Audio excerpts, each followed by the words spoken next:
जय श्री राम, जय हनुमान, जय जय बागेश्वर धाम। मित्रों, जब जब धरती पर पाप बढ़ता है तब तब भगवान विष्णु किसी न किसी रूप में पापियों का संहार करने के लिए जन्म लेते हैं। फिर चाहे वह त्रेता युग में भगवान श्री राम का रूप हो या द्वापर युग में भगवान श्री कृष्ण का रूप हो, हर युग में भगवान विष्णु किसी न किसी रूप जन्म लेते आए हैं और आगे भी लेते आएंगे। नमस्कार दोस्तों, यदि आप हमारे चैनल पर नए हैं तो चैनल को सब्सक्राइब करें, साथ में बेल आइकन को भी जरूर दबाएं जिससे हमारी हर वीडियो का नोटिफिकेशन आप तक अवश्य पहुंचे। मित्रों, भगवान श्री राम विष्णु के 7वें अवतार माने जाते हैं। इस कहानी में हम आपको बताने वाले हैं कि भगवान विष्णु को राम अवतार क्यों लेना पड़ा था। पौराणिक कथाओं के अनुसार एक बार शंकारिक मुनि भगवान विष्णु के दर्शन करने की इच्छा से वैकुंठ पहुंचे। उस समय जय और विजय नाम के 2 द्वारपाल वैकुंठ धाम पर पहरा दे रहे थे।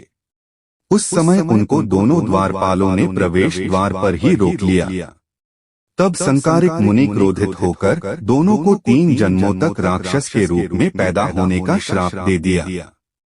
उसके बाद उन दोनों के बार बार माफी मांगने पर मुनि ने कहा कि तुम लोगों का अंत भगवान विष्णु अर्थात श्री हरि के हाथों से ही होगा, उसके बाद तुम्हें मोक्ष की प्राप्ति।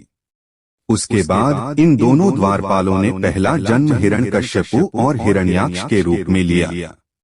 तब भगवान विष्णु ने नरसिंह अवतार में प्रकट हुए और इन दोनों का संहार किया। दूसरा जन्म उन्होंने रावण और कुंभकर्ण के रूप में लिया। तब भगवान विष्णु ने श्री राम का अवतार लेकर इनका अंत किया। उसके बाद तीसरे जन्म में यह दोनों शिशुपाल और दंतवकर के रूप में जन्म लिया। तब भगवान विष्णु ने श्री कृष्ण का अवतार लेकर इन दोनों का वध किया। तब जाकर इन दोनों को मोक्ष की प्राप्ति हुई।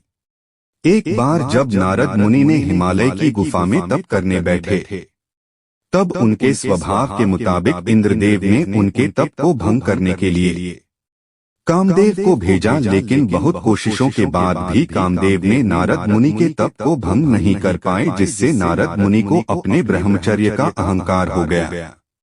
इस बात को उन्होंने भगवान शिव को बताया। इस पर महादेव ने उनकी बहुत प्रशंसा की, परंतु यह बात भगवान विष्णु को बताने से मना किया।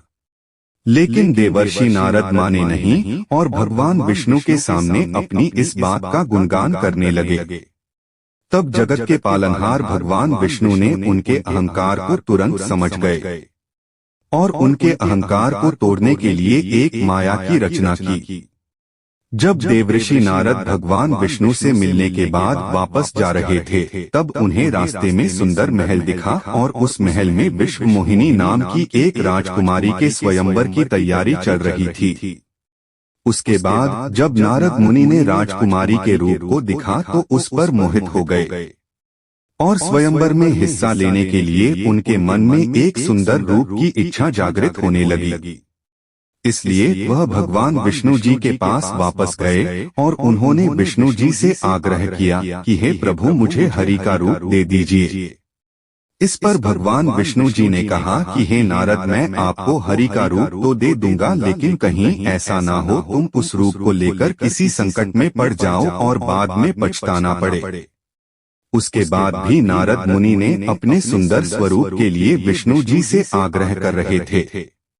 तब उनकी इच्छा के अनुसार भगवान विष्णु ने उन्हें बंदर के मुख का रूप दे दिया। लेकिन जब इस स्वरूप में नारद मुनि राजकुमारी से विवाह करने के लिए स्वयंवर में पहुंचे, तो वहां और भी राजकुमार राजकुमारी से विवाह करने के लिए आए थे। लेकिन वहां बीच सभा में नारद मुनि का बंदर वाला चेहरा देखकर सब लोग उनका मजाक बनाने लगे और हंसने लगे। और राजकुमारी ने भी नारद मुनि को छोड़कर एक सुंदर स्वरूप राजकुमार के रूप धरे भगवान विष्णु के गले में वरमाला डाल दिया। तब नारद मुनि ने सोचा कि हमें देखकर लोग क्यों इतना हंस रहे हैं।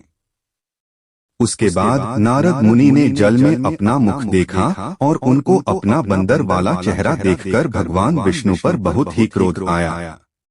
उसके बाद नारद मुनि वैकुंठ धाम पहुंचे। और वहां भगवान विष्णु के साथ वही राजकुमारी बैठी हुई थी। तभी क्रोधित होकर नारद मुनि ने भगवान विष्णु को श्राप दिया कि आपकी वजह से मेरा बीच सभा में मजाक बना है, इसलिए मैं आपको श्राप देता हूँ कि आप धरती पर मनुष्य के रूप में जन्म लेंगे और आपको बंदरों के सहायता की जरूरत पड़ेगी। आपकी वजह से मुझे अपनी प्रिय स्त्री से दूर होना पड़ा, इसलिए आप भी स्त्री वियोग को सहेंगे।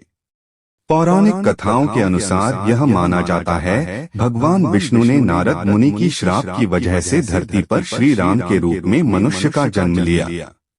तो आज के इस वीडियो में बस इतना ही। अगर आपको यह वीडियो पसंद आई हो तो वीडियो को लाइक और शेयर जरूर करिए और ऐसी महत्वपूर्ण जानकारी के लिए हमारे चैनल को सब्सक्राइब करिए। फिर मिलेंगे अगली वीडियो में ऐसी जानकारी के साथ। तब तक के लिए आप स्वस्थ रहिए, मस्त रहिए। नमस्कार, धन्यवाद। हर हर महादेव।